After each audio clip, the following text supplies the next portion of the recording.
Hi, this is Jeffrey Kurt Financial Group, and today is Monday, July 15, 2024. And as we normally do on Mondays, quick look ahead at the calendar for this week. Amongst the economic indicators, pretty light. There are retail sales tomorrow, industrial production, and leading indicators later in the week.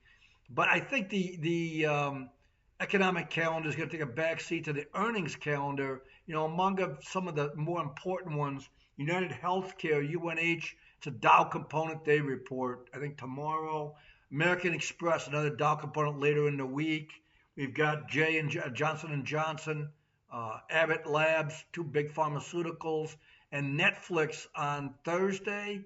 So I think Netflix may be an indicator for the growthy tech, situations, and so they'll widely be watched as well.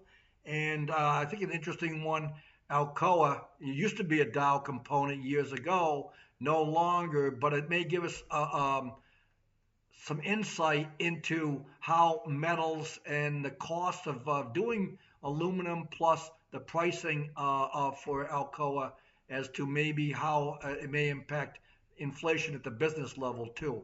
Another big thing is the July options expiration is this Friday, and that has with it a bunch of optioning positions.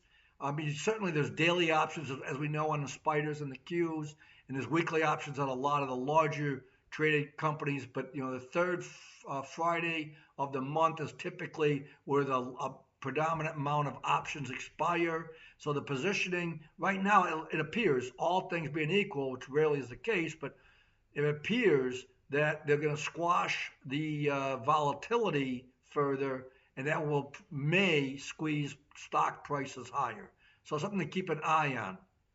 I think another thing that's going on is that Bitcoin and the cryptocurrencies are up this morning. And I saw the association and the narrative of this as being Trump now being more expected to be to win in November, and somehow that maybe is propelling the cryptocurrency prices this morning.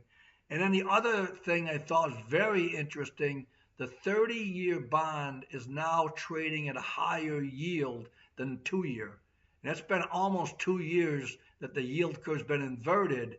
And so now the 30-year yield being higher, a little bit, but higher than the 2-year, indicates the change. And I've been mentioning this, that the yields on the long end are kind of moving higher, and it may be again inflation pushing that higher, as well as the federal government deficits with more borrowing is going to require higher interest rates.